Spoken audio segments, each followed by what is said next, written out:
Now 2.3.10. The Buddha said, monks, these two conditions have part in knowledge. What two? Samatha and vipassana. Tranquilization and contemplation. If cultivated, what profit does samatha or tranquilization attain? The mind is cultivated. What profit results from a cultivated mind? All lust is abandoned. Monks, if contemplation, vipassana, is cultivated, what profit does it attain? Insight is cultivated. If insight is cultivated, what profit does it attain? All ignorance is abandoned. The mind defiled by lust is not set free, nor can insight defiled by ignorance be cultivated. Indeed, monks, this ceasing of lust is the mind's release. This ceasing of lust is liberation by mind. This ceasing of ignorance is liberation by wisdom. That's the end of the sutta. This is one of the suttas which are quite important as far as meditation is concerned, because here the Buddha is saying that two conditions bring us knowledge, samatha and vipassana. The Buddha didn't say one, the Buddha said two conditions result in knowledge, samatha and vipassana.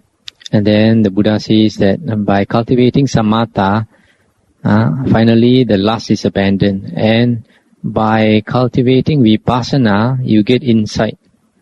And then finally, all ignorance is abandoned. Sometimes people translate this word vipassana as insight. But here you notice that vipassana, if cultivated, results in insight or wisdom. So, vipassana cannot be insight or wisdom. Vipassana is something that is practiced, will result in insight or wisdom. Therefore, the proper translation should be contemplation. In Chinese, it's translated as Zhi Guan. Zhi for samatha and Guan, contemplation, for vipassana. And then finally, the Buddha is saying that the mind defiled by lust is not set free, nor can insight defiled by ignorance be cultivated. In other words, the Buddha is saying that both are necessary, that lust must be abandoned and ignorance must be abandoned. That's why the Buddha is saying that both samatha and vipassana are necessary. This word samatha, tranquilization, is the work of making the mind tranquil. And there are different levels for different stages of Aryahood. In two suttas in the Anguttara Nikaya, the Buddha says that the Sotapanna and the Sakadagami, first and second stage Arya, they only have perfect sila, whereas the Anagami has perfect sila and samadhi, and the Arahant has perfect sila, samadhi and panya. So you can see that Anagami and Arahant have perfect samadhi, which is always stated in the suttas to be the four jhanas, or at least one pointedness of mind. So from here you can see that Sotapanna and Sakadagami in the Anguttara Nikaya does not require jhana. So from here you can see that samatha, the practice of tranquilizing the mind, has different levels for Sotapanna, Sakadagami, Anagami and Arahant. Samatha also leads to the lowering of the reduction of the hindrances. And in the Samyutta Nikaya and the Anguttara Nikaya, the Buddha says the condition for seeing things as they really are is samadhi.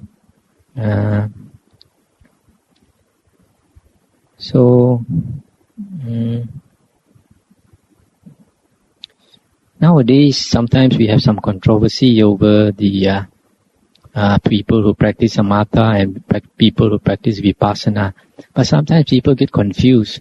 The controversy should not be about whether samatha is better or vipassana is better, because both are necessary in the Buddha's teaching. if there's any controversy, it should be whether the Buddha's teaching is to practice both samatha and vipassana, or is it only that one is necessary, just as nowadays some people are saying that only vipassana is necessary but samatha is not necessary.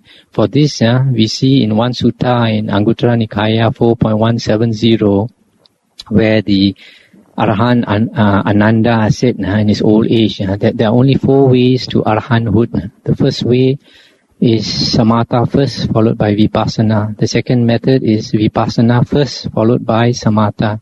The third is samatha and vipassana at the same time. And the fourth is that you contemplate on the self, and then you attain one-pointedness of mind, and then the way is made clear, and then you realize the way to Arahanthood. So from this sutta, we find that both samatha and vipassana are necessary, and there is nowhere in the sutta stated that you can attain Arahanthood without one-pointedness of mind or jhanas, as was taught by the Buddha. Now, the other day I did not explain what you mean by liberation by mind and liberation by insight. These are the 2 ways a person attains Arahanthood.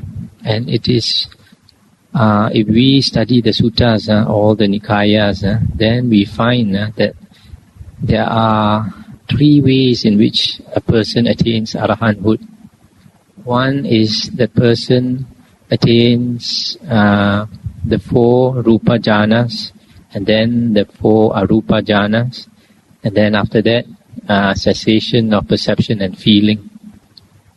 And coming out from cessation of perception and feeling, then he attains this liberation. And the second one is he attains the 4 jhanas, and coming out of the 4 jhanas, he contemplates 4 noble truths, etc., and he becomes an arahant. The third way a person becomes an arahant, according to the suttas, is when he does not use the jhanas at the moment of liberation, like the case of the arahant Sariputta. Sariputta, according to one sutta, was fanning the Buddha, and the Buddha was talking to an external sect ascetic. And because of hearing the Dhamma, as the Buddha explained the Dhamma to the external sect ascetic, Sariputta, just from hearing, he attained Arahanthood, and it is commented by the commentaries that Sariputta was liberated by wisdom. Now, there is one sutta in the Majjhima Nikaya where the Buddha said that Sariputta had attained all the jhanas, all the 4 rupa jhanas, all the 4 arupa jhanas, plus cessation of perception and feeling, nirodha samapatti.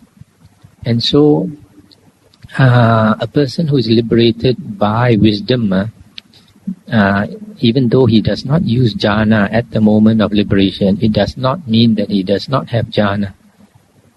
All arahants have jhana, because the Buddha said in 2 suttas in the Anguttara Nikaya that Sotapanna and Sakadagami, they have perfect sila. Anagami have perfect sila plus samadhi, and Arahant has perfect sila, samadhi, and wisdom. Sila, samadhi, and panya.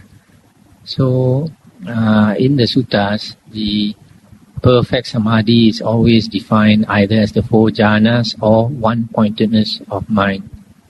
So, the difference here between liberation by mind and liberation by insight or wisdom is that liberation by mind is the first 2 cases where they attain the jhanas, and coming out of the jhanas they contemplate and they become liberated and become arahant. So that is liberation by mind.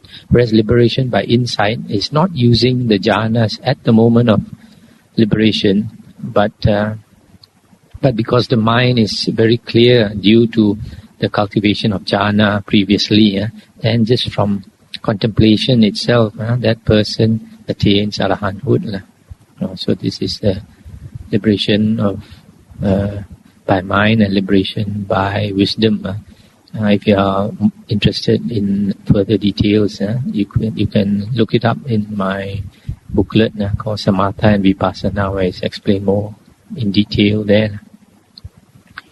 Now, the other thing about this sutta I would like to remark is it has to be read in conjunction with another sutta, Anguttara Nikaya 6.29. In that sutta 6.29, it is stated that the best condition for insight is a mind that is so concentrated that it is bright. A mind that is fully concentrated and is very bright. That is the best condition for insight. In other words, it is saying that samatha, the practice of samatha, tranquilization of the mind, will give you insight or wisdom. And the other thing mentioned in that sutta is that to abandon lust, it is very good to practice contemplation on the 32 parts of the body. This contemplation of the 32 parts of the body is a vipassana practice, contemplation. So in other words, here it is saying in this sutta 6.29 that practicing of 32 parts of the body, contemplation or vipassana, leads to the abandonment of lust. And the practice of samatha, until the mind becomes concentrated and bright, is the best condition for insight. Now this is quite the opposite of the sutta I've just read just now, because just now that sutta says that when you practice samatha, tranquilization, it leads to the abandonment of lust, and vipassana will bring about insight. So that is why suttas have to be compared. If you just read one, you get a one-sided picture. So basically, what these two suttas also say is that samatha and vipassana are both necessary for knowledge or insight.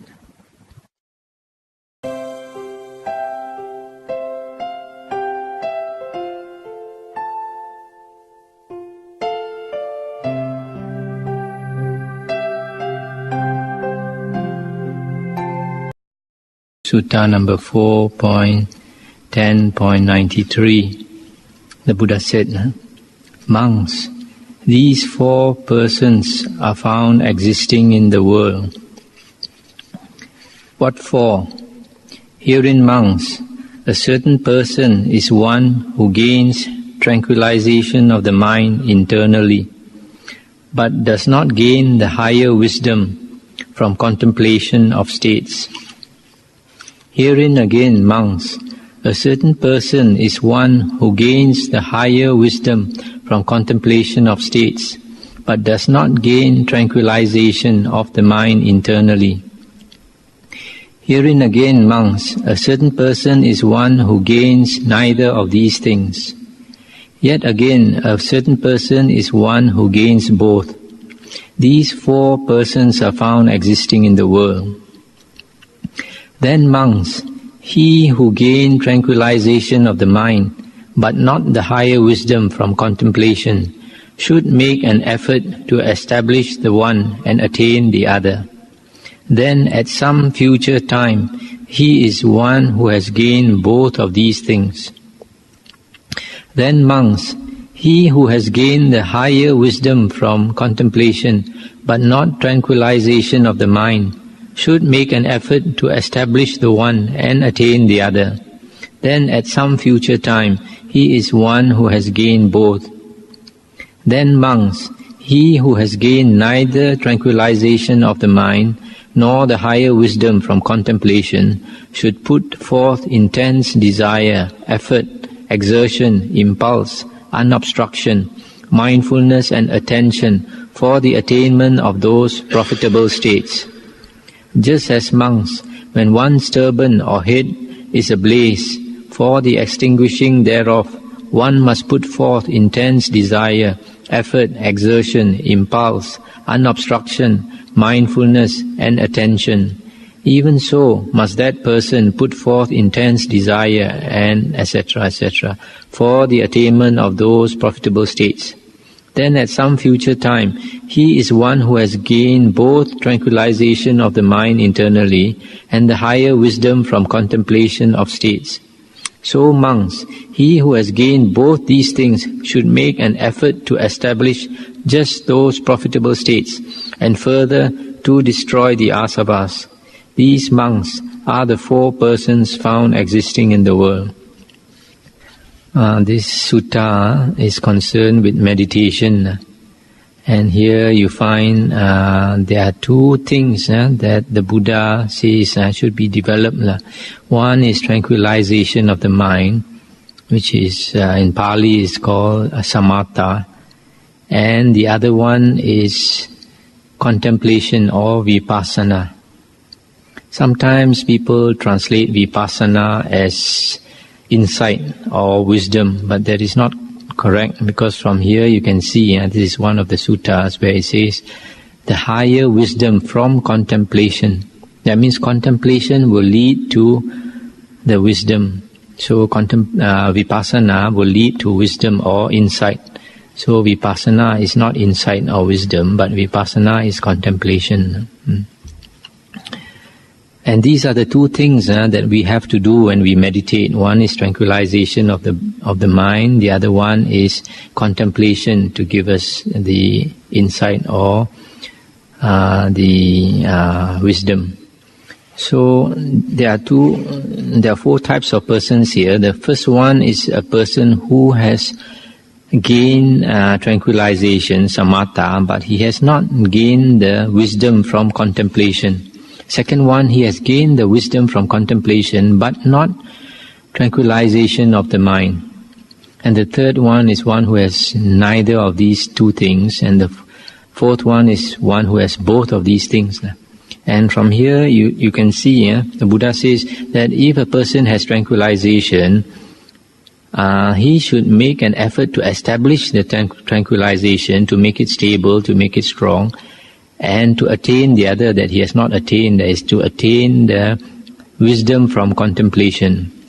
And the second case, one who has the wisdom from contemplation but not tranquilization, he should make an effort to establish his wisdom from contemplation and to attain tranquilization also. So in the third case, he should put forth an effort to attain both tranquilization as well as contemplation, the wisdom from contemplation.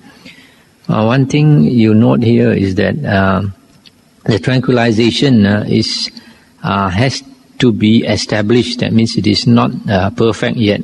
And same with contemplation. The wisdom from contemplation here is not the perfect wisdom that will make that person an arahant. So the Buddha says he has to make it, to establish it or to attain it. Samatha here, samatha is tranquilization, leads to samadhi, and vipassana or contemplation leads to panya. Sometimes people nowadays tend to say that there's such a thing as vipassana jhana, but vipassana jhana is actually kanika samadhi, and it's contemplation of one object after another. So it is actually contemplation. It is not samadhi, and it is not the Buddha samadhi, because we note that vipassana, or what they call vipassana jhana, is contemplation of one state after another, and that is vipassana. But samatha is the tranquilization of the mind from contemplating one object, and that leads to one-pointedness of mind, samadhi. That's why we find, for example, in the Aryan Eightfold Path, you have sati plus samadhi, and they are 2 different factors, they are not one factor. The seventh factor is right mindfulness. This is contemplation, that is vipassana practice, and that leads to right samadhi. And it is very important to note that these two are two factors. It's not one factor. It's always separate. There's vipassana, or the mindfulness, is one factor, whereas samadhi is the ability to put the mind on one thing only and let it stay on that one thing. So that's why in a sutta like this, it's quite clear that you have to develop both things, the tranquilization as well as the contemplation.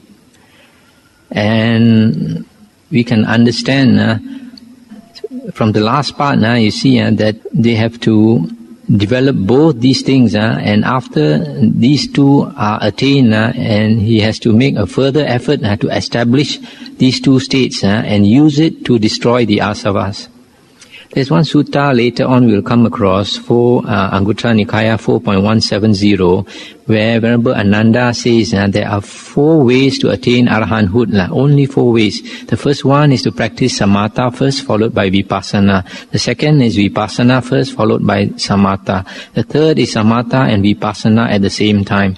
The fourth is contemplation of the self, and that leads to one-pointedness of mind, and that leads to attainment of arahanthood from further contemplation. So you find that all these ways has both the elements of samatha as well as vipassana.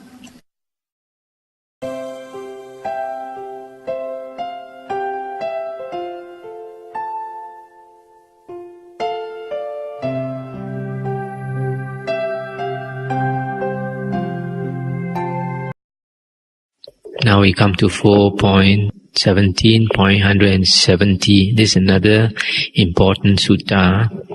On a certain occasion, the Venerable Ananda was staying at Kosambi in Gosita Park. Then the Venerable Ananda addressed the monks, saying, "Reverend sirs," "Your Reverence," replied those monks to the Venerable Ananda. The Venerable Ananda said, "Reverend sirs, when anyone, be it monk or nun, proclaims in my presence that he has attained arahantship, all such do so by virtue of 4 factors, or one of these 4. What are they? Herein, Your Reverence, a monk develops vipassana, contemplation, preceded by samatha, tranquilization. In him thus developing contemplation preceded by tranquilization is born the way. He follows along that way, makes it grow, makes much of it. In him following, developing, making much of that way, the fetters are abandoned, the lurking tendencies come to an end. Or again, Your Reverences, a monk develops tranquilization preceded by contemplation. In him, developing tranquilization preceded by contemplation is born the way. He follows along that way, makes it grow, makes much of it. In him, following, developing, making much of that way, the fetters are abandoned, the lurking tendencies come to an end. Yet again, Your Reverences, a monk develops tranquilization and contemplation together or simultaneously. In him thus developing tranquilization and contemplation together, the way is born. He follows along that way, etc. As he does so, the fetters are abandoned, the lurking tendencies come to an end. Once more, Your Reverences, a monk's mind is utterly moved and taken up by Dhamma. That is the time, Your Reverences, when his mind stands fixed in the very self, or internally, settles down, becomes one-pointed, is composed. In him the way is born. He follows along that way, makes it grow, makes much of it. In him following, developing, making much of that way, the fetters are abandoned, the lurking tendencies come to an end. Indeed, Your Reverences, when anyone, be it monk or nun, proclaims in my presence that he has attained arahantship, all such do so by virtue of 4 factors, or one of these 4. That's the end of the sutta. This sutta was spoken by the Venerable Ananda after the Buddha's passing away. Because when the Buddha was still alive, whenever the monks or nuns attained arahanthood, they would come and inform the Buddha that they had attained arahanthood. So because the Buddha had passed into parinibbana, and the Venerable Ananda was considered like a leader of the Sangha, and so they would come to the Venerable Ananda. The Venerable Ananda was supposed to have lived up to about 120, the age of 120.